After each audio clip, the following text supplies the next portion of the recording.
Tonight to our LAFCO meeting. Today is Wednesday, October 24th. It is 6 p.m. If we could all please stand for the Pledge of Allegiance. I pledge allegiance to the flag of the United States of America and to the republic for which it stands, one nation, under God, indivisible, with liberty and justice for all.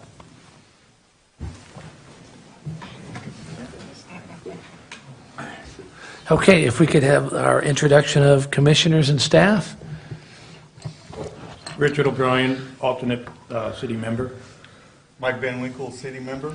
Terry Withrow, county member. Brad Hahn, public alternate member. Javier Camarena, assistant executive officer. Sarah Lytle-Penny, executive officer.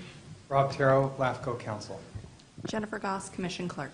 Very good, thank you. Okay, we will move on to public comment. This is the time for anyone to speak about any item that is not on the agenda. Do we have any public comment tonight?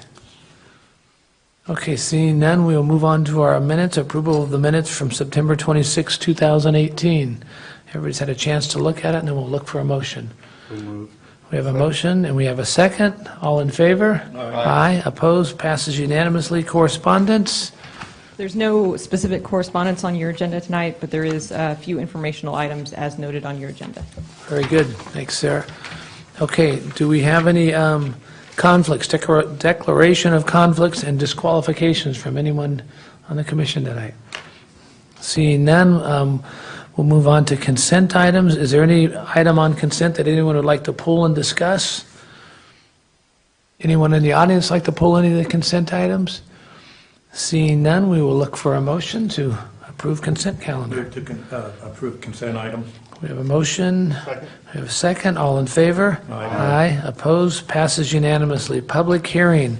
Item 7A, LAFCO application number 2018-06 and sphere of influence modification number 2018-06, BMW, Kia, and Valley Lexus change of organization to the county services area number 20. Javier. Good evening, Javier Camarena with LAFCO. The item being discussed this evening, as mentioned by Commissioner Withrow, is LAFCO application number 2000, LAFCO application and sphere of influence update number 2018-06, BMW, Kia, and Valley Lexus change of organization to County Service Area 20, Summit Corporate Center.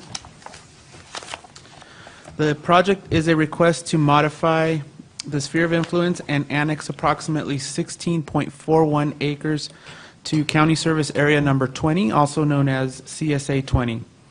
The proposed annexation will provide a funding mechanism for the CSA storm drain related maintenance and operations. The location of the site is located on the north side of Galaxy Way, on the west side of McHenry Avenue, north of the City of Modesto, and within the City of Modesto sphere of influence. It's located in a corridor where you typically see a number of automobile sales establishments. Just to provide you with some background on the CSA and the proposal, CSA 20 was originally formed in 2003 to provide maintenance of storm drainage for an industrial subdivision nearby. In April of 2007, the Stanislaus Board of Supervisors approved Valley Lexus, along with additional commercial uses and a commercial subdivision. In May of 2016, the board approved Valley BMW Kia, which allowed for 2 auto dealerships, related uses, and a commercial subdivision. In September of this year, the board adopted a resolution requesting that LAFCO consider approving the annexation of the proposed project. All the projects listed are included in this proposal into CSA 20. So in order to keep the boundaries of the sphere of influence and the CSA coterminous to one another, a sphere of influence modification is required. Typically, municipal service review is required as part of a sphere of influence update. However, LAFCO policies do allow for minor modifications if an MSR has already been conducted. Because the Commission recently adopted a service review for all CSAs in the county in February of 2016, and because the modification is minor, a revised municipal review is not required at this time.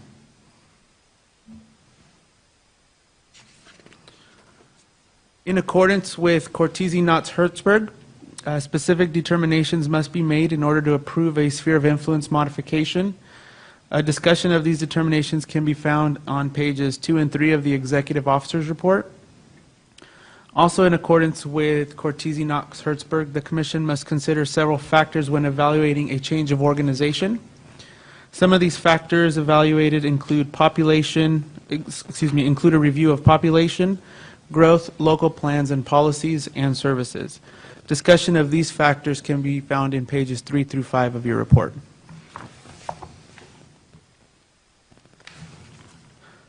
So just to discuss a few items related to CEQA, the annexation of the project site to CSA 20 is considered exempt under Section 15061B3 of CEQA guidelines.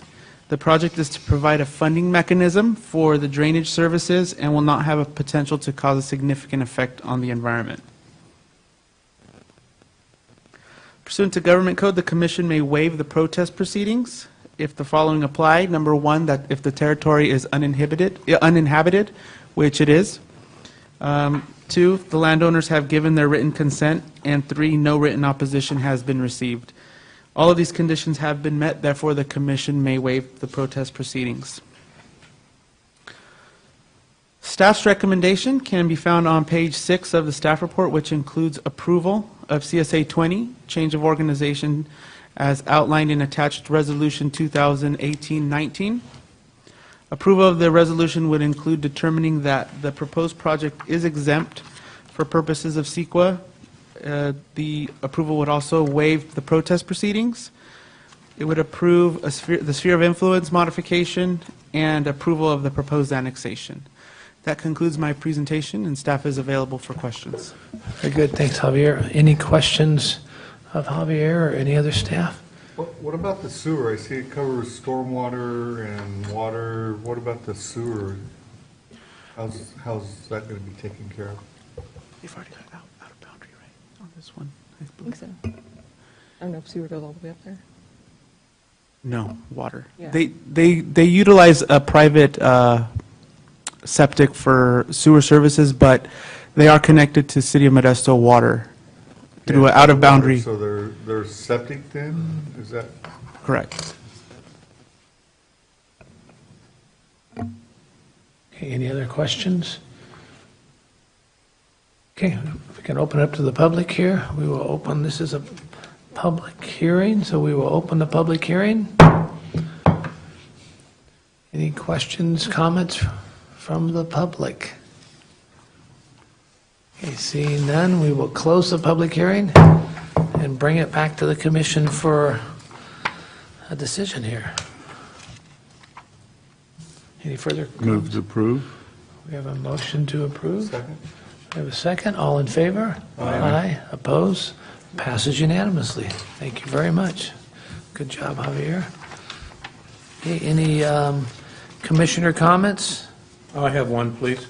Go ahead, Richard. First, I read with great interest the Creating Sustainable Communities and the landscape white paper, and Sarah, you did an outstanding job. Just want to recognize you publicly. I thought that was a good representation, and although I do believe that we're not there, they have had master plans, and I think that we as a county need a master plan for all, the sustainable community as well as, boundaries for cities as well as growth corridors, and I think that that is one. Secondly, I'd like to address homelessness and homeless as for this board, this commission. Their issue is not just a county issue, they're not just a city issue. It's a societal issue. And we're all involved together. Our entire community must come involved to solve this issue. Our community is struggling with housing, transitional housing for the homeless, low-income housing, and housing in general. In fact, this county must have an additional 21,000 homes built by 2022, according to HCD. We can't meet those goals. However, we need to make an effort for low-income housing. What is needed to build low-income housing is finance. As development moves forward, we should look closely to where development fees go and what will benefit our community as a whole. I believe we should look closely at our policies for this organization, specifically Policy 22. While preserving ag land is a great importance, it is preserving human dignity also important. There is a housing crisis, not a farmland crisis.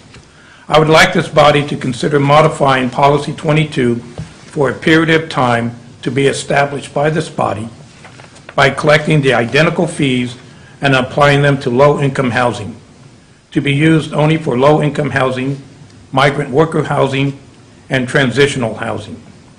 Using these funds, combined with other local, state, and federal funds, we can rapidly make a difference. This body will still continue its efforts in the preservation of farmland, and by collecting the fees, it will continue to apply restraints to development. Thank you. Okay, thank you, Richard. Any other commissioner comments? Seeing none. Additional matters at the discretion of the chairperson? None. Executive officers report. I wanted to let the commission know that we recently started working with our new auditor for our biennial audit. I also recently provided a LAFCO 101 to the civil grand jury, and we'll be providing a similar presentation to some MJC students in the next month. Upcoming items for our December meeting will include a municipal service review for the Oakdale Irrigation District, our 2019 work program for the municipal service reviews that are upcoming, as well as an update to our conflict of interest code. And that's all I have. Very good, thank you. Okay, our auditor, the new auditor, I'm sorry, I couldn't, It was Johnson and Associates. okay, that's who we switched to, from Rob Hawks? Right. From Rob Hawks, okay. Very good. Okay, seeing no further business, this meeting is adjourned.